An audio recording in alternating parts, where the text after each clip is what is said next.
திருப்பூர் மாவட்டம் தாராபுரம் அருகே உள்ள சின்னபுத்தூர் ஊராட்சிக்குட்பட்ட பள்ளத்தோட்டத்தில் மாகாளி என்பவர் 80க்கும் மேற்பட்ட ஆடுகளை வளர்த்து வருகிறார். இந்நிலையில் ஆட்டுப்பட்டியில் ஆடுகளை அடைத்துவிட்டு வீட்டுக்கு சென்றுவிட்டு மீண்டும் வந்து பார்க்கும்போது வெறிநாய்கள் கடித்ததில் 50க்கும் மேற்பட்ட ஆடுகள் இறந்து கிடந்தது. இதுகுறித்து தகவல் அறிந்து நிகழ்விடத்துக்கு வந்த தாசில்தார் மற்றும் போலீசார் விசாரணை நடத்தி வருகின்றனர்.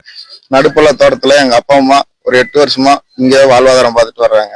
கிட்டத்தட்ட எங்க கிட்ட இருந்து 50 ஆடுகளே இந்த தெருநாய்கள் வந்து கடிச்சு குதறி எங்க ஆடையே பூரா இறந்துருச்சு. இதுக்குண்டான இழப்பீடு இந்த அரசு பார்த்து தரணும். ரொம்ப மோசமான சூழ்நிலை இருக்கிறதுனால இங்க வாழ்வாதாரத்துக்கு தண்ணீர் பற்றாக்குறை இருக்கிறதுனால ஏதோ ஆடு மாடு வச்சு ஜீவராசம் பண்ணிட்டு இருக்கிறோம். அந்த ஆடு மாடையும் இழந்துட்டு நாங்க எங்க வீட்டு எல்லாம் விட்டு போட்டு நாங்க நடுத்தரமா எங்க ரோட்ல வந்துதான் நிக்கணும் மாட்டிருக்கு. இது மாதிரி அசம்பாவிதங்கள் நடக்காம இனிமே இந்த அரசு நடவடிக்கை எடுக்கணும், தெருநாய்களை கட்டுப்படுத்தணும். இதுக்குண்டான இழப்பீடு இந்த அரசு கண்டிப்பா எங்களுக்கு வழங்க வேண்டும் என்று கேட்கிறோம்.